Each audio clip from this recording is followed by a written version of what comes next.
اچھا، عرض یہ کرنی تھی آغا صاحب کہ ایک دفعہ پہلے بھی آپ کے ساتھ نشست ہوئی ہے اور اس میں ہم نے آپ کے سے کچھ مرجعیت کے حوالے سے سوالات کیے تھے. جی آج سر میں خالصتاً تقلید کے حوالے سے دو چار سوالات آپ سے کرنا چاہتا ہوں. جی سر اگر جی آپ کی اجازت ہوگی تو میرے 3 سوالات ہیں.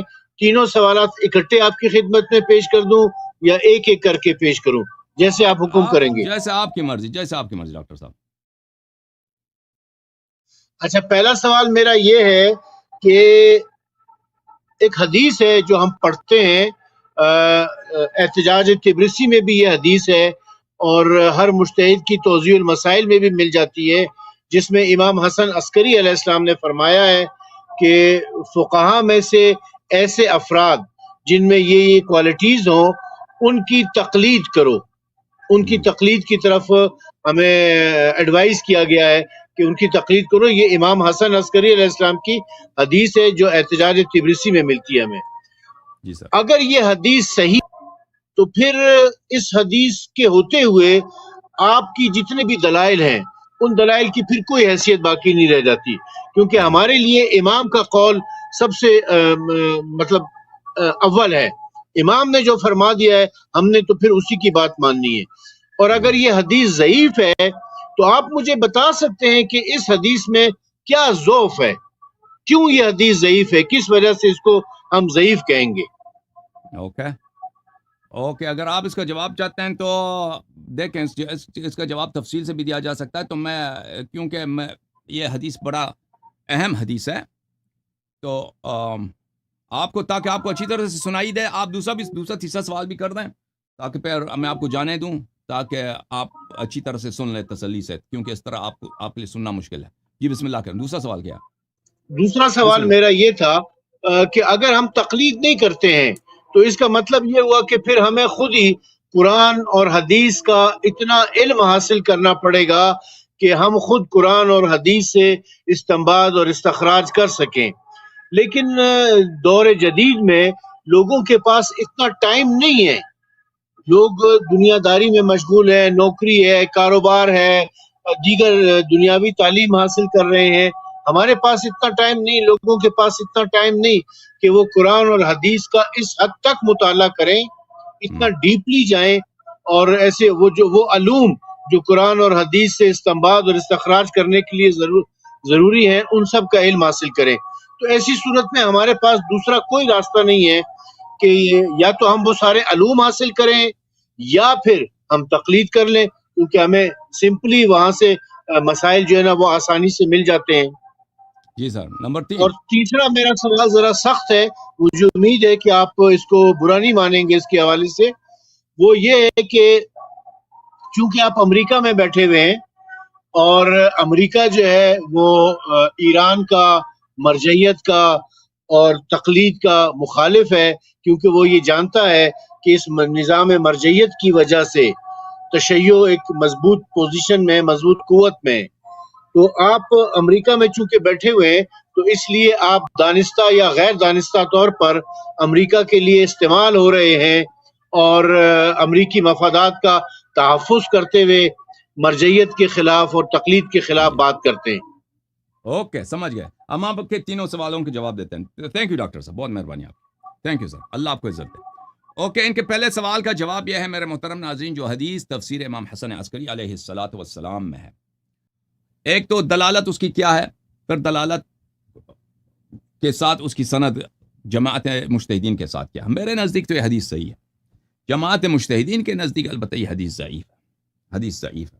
اور آپ کی خدمت میں عرض کروں، کیونکہ جماعت مجتہدین خود کہتے ہیں، یہ بات اچھی طرح سے رکھیں کہ ایک عام شیعہ آدمی جو ہے وہ قرآن و سنت سے کوئی بھی فرعی مسئلہ استنباط نہیں کر سکتا.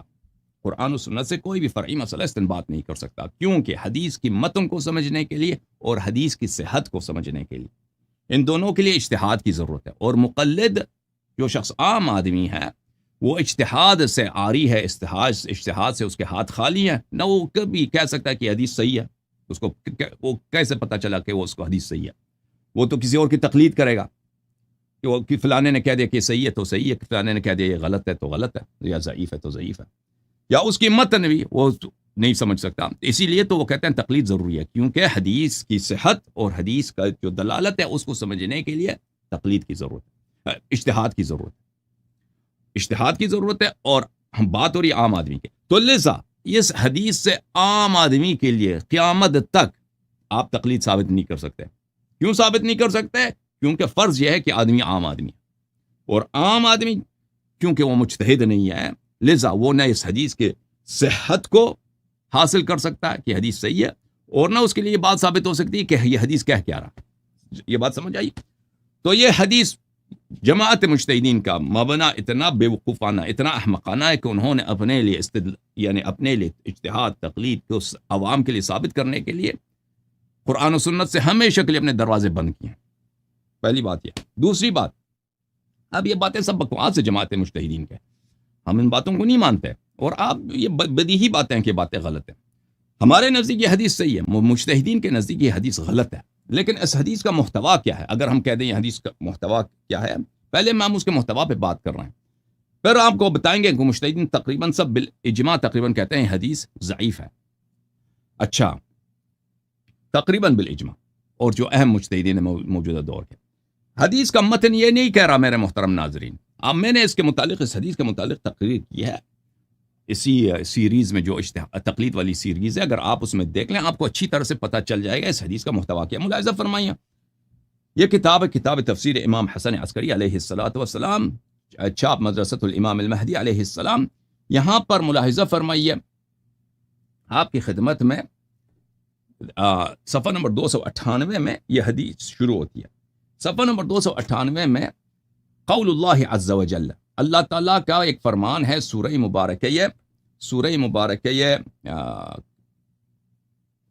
مبارکہ بقرہ میں، آیت نمبر ہے 78 اور 79. ایک منٹ، میں اس کو کلر چینج کر دوں.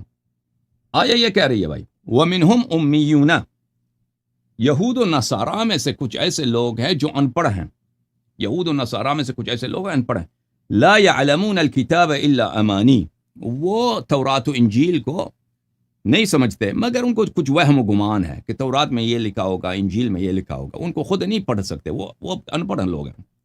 وَإِنْهُمْ إِلَّا يَظُنُّونَ، صرف ان کے پاس کیا ہے؟ تصورات ہیں کہ تورات میں یہ ہوگا، خود پڑھ نہیں سکتے تورات کو. اچھا، فَوَيْلٌ لِلَّذِينَ يَكْتُبُونَ الْكِتَابَ بِأَيْدِيهِمْ ثُمَّ يَقُولُونَ هَذَا مِنْ عِنْدِ اللَّهِ. تو علماء یہود و نصارہ انہوں نے کیا کیا؟ تورات و انجیل کو چینج کیا. کس طرح چینج کیا؟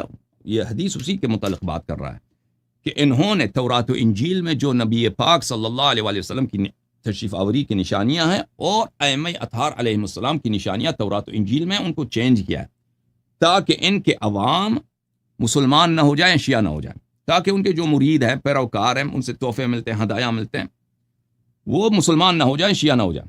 تو انہوں نے اس کو چینج کیا ہے. تو جب تورات یہ پڑھتے ہیں عوام کے لیے، کیا ان کو سناتے ہیں کہ نبی کریم صلی اللہ علیہ وسلم آخر الزمان میں ایک پیغمبر آئیں گے، ان کا نام احمد ہوگا، وہ نام چینج کر کے کوئی اور نام بتائیں گے. قد مثلا درمیانہ ہوگا، قد لکھ دیں گے، ادھر سے پڑھ لیں گے تورات سے کہ قد ان کا بڑا لمبا ہوگا. سب جھوٹی باتیں.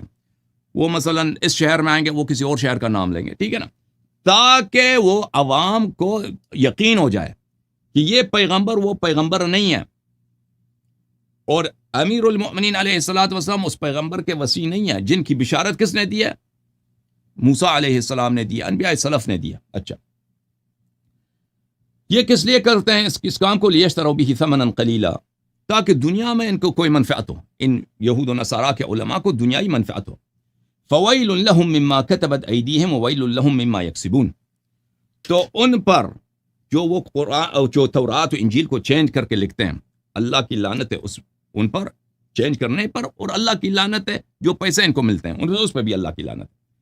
اس حدیث کی شرح میں، اس حدیث کی تفسیر میں امام حسن عسکری علیہ الصلوۃ والسلام نے فرمایا، دیکھیں یہاں پر آپ کو میں کیوں یہ حدیث جو ہے نا ایک لمبی حدیث ہے. وَأَمَّا مَنْ كَانَ مِنَ الْفُقَهَاءِ صَائِنًا لِلنَّفْسِ حَافِظًا لِدِينِ مُخَالِفًا لِهَوَى مُطِيعًا لِأَمْرِ مَوْلَاهُ فَلِلْعَوَامِ أَن يُقَلِّدُوهُ. یہ ایک بہت لمبی حدیث ہے، یہ اس کا ایک ٹکڑا ہے، یہ فقرہ. اس کا جو ما قبل ہے وہ بہت واضح قرینہ ہے کہ اس میں جو لفظ تقلید ہے اس سے کیا مراد ہے. اس حدیث شریف میں جو لفظ تقلید ہے اس سے کیا مراد ہے. دیکھیں یہاں پہ بات ہو رہی ہے تلاوت تورات، تلاوت انجیل کی. یعنی تورات کس کا کلام ہے؟ تورات کلام ہے موسیٰ علیہ السلام کا ہے. انجیل کس کا کلام ہے؟ عیسیٰ علیہ السلام اور انبیاء سلف جو گزرے ہیں ان کی کلام کو عوام تک سنانے کی بات ہو رہی. یہاں پر اسی فعل کو جو عوام اپنے علماء سے سنتے ہیں، یہود اپنے علماء سے کیا سنتے ہیں؟ وہ تورات پڑھ کے سناتے ہیں، انجیل پڑھ کے سناتے ہیں. اسی کو تقلید کہا گیا ہے. تقلید اچھی طرح سے جان لیں کہ اس حدیث میں جو لفظ تقلید آیا ہے اس کا مطلب یہ نہیں ہے علماء کے آراء، علماء کے فتاوا کو سننا، اس کو قبول کرنا، اس کو عمل کرنا. جو تقلید مصطلح ہمارے دور میں ہے، جو ہمارے دور میں تقلید مصطلح ہے جس کو ہم تقلید کہتے ہیں، وہ کس چیز کا نام ہے؟ ایک عالم اپنی رائے کا اظہار کرتا ہے، وہ قرآن نہیں پڑھتا آپ کو، وہ آپ کو سنت نہیں سناتا، وہ اپنی رائے کا، اپنے فتوے کا اظہار کرتا، آپ کو فتویٰ سناتا ہے. یہ اس کا فتویٰ، یہ اس کا جو رائے ہے، آپ اس کو سنتے ہیں، اس کو اخذ کرتے ہیں، اس پہ عمل کرتے ہیں، اس کا نام تقلید ہے. اس حدیث شریف میں اچھی طرح سے یاد رکھو تقلید اس معنوں میں نہیں آیا. تقلید کن معنوں میں آیا ہے؟ اخذ روایت کے معنوں میں آیا کہ یعنی علماء یہود تورات پڑھتے ہیں، عوام یہود تورات اپنے علماء سے سنتے ہیں اور اس کو اخذ کرتے ہیں اور اس کو قبول کرتے ہیں. اس کو تقلید کہا گیا ہے. اخذ روایت کو تقلید کہا گیا ہے. سمجھ میں آ رہی بات آپ کو؟ یہ تقلید مصطلح کی بات نہیں ہو رہی ہے. اسی طرح تو اس لیے وہاں پر جب کہا گیا وَأَمَّا مَنْ كَانَ مِنَ الْفُقَهَاءِ صَائِنًا لِنَفْسِهِ، وہ مجتہد کی بات نہیں ہو رہی ہے، وہ روات احادیث کی بات ہو رہی ہے کہ کس راوی حدیث سے ہم حدیث اخذ کریں. راوی حدیث اگر دنیا دار ہے، جھوٹا ہے، فراڈی ہے، فرمایا کہ اس سے اخذ نہ کرو. کس راوی حدیث سے اخذ کرو؟ اس راوی حدیث سے حدیث اخذ کرو، اس راوی حدیث سے حدیث اخذ کرو جس میں یہ صفات ہیں جو امام علیہ السلام نے بتائیں، وہ ابھی میں آپ کو بتا دوں. اچھا دیکھو، اب میں پورے حدیث کو آپ کی خدمت میں ابھی نہیں پڑھتا، اس میں بہت ٹائم لگے گا، ایک ڈیڑھ گھنٹے لگیں گے، لیکن میں اس میں سے کچھ فقرے آپ کی خدمت میں پڑھ کے سناتا ہوں کہ تقلید کس کو، یہاں پہ تقلید کا کیا مطلب ہے. امام علیہ السلام نے فرمایا یہ اللہ تعالیٰ کے جو تورات ہے اس کو نہیں جانتے. جو عوام یہود تھے اس زمانے میں ان پڑھ لوگ تھے، وہ تورات پڑھ تو نہیں سکتے تھے، تورات صرف علماء پڑھتے تھے، تو تورات کو وہ نہیں پڑھ سکتے. ان کے پاس صرف کیا ہے؟ الا امانی الا ان يقرأ عليهم ويقال لهم ان هذا كتاب الله وكلامه لا يعرفون ان قرئ من الكتاب خلاف ما فيه. اللہ تعالیٰ فرماتا ہے کہ ان کو خود پتہ نہیں ہے کہ تورات میں کیا لکھا ہے. ان کو اگر کہہ دیں کہ اب یہ تورات ہے، یہ اللہ کا کلام ہے اور اس میں یہ لکھا ہے، اور آپ غلط پڑھتے جائیں، اگر آپ کو یہودی عالم ہے، ان کو وہ عوام کو نہیں پتہ چلتا. اچھا، انہم الا یظنون ای ما یقول لهم رؤساؤهم من تکذیب محمد صلی اللہ علیہ وآلہ فی نبوته و امامت علی سید عطرتہ، کہ ان کے علماء جو جھوٹی نشانیاں بتاتے ہیں، ان کو جو اصلی نشانیاں ہیں رسول پاک صلی اللہ علیہ وآلہ وسلم کی، امیر المؤمنین علیہ السلام کی، اہل بیت علیہ السلام کی نہیں بتاتے، جھوٹی نشانیاں بتاتے ہیں. اور وہم یقلدونہم، اور وہ ان کی کیا کرتے ہیں؟ تقلید کرتے ہیں. یہ انہی علماء کی تقلید کر رہے ہیں. تقلید کا کیا مطلب ہے یہاں پر میرے محترم ناظرین؟ اس حدیث میں اچھی طرح سے جان لو، تقلید سے مراد اخذ روایت ہے. تقلید سے مراد کیا نہیں ہے؟ تقلید سے مراد اخذ فتویٰ نہیں ہے. مع انه محرم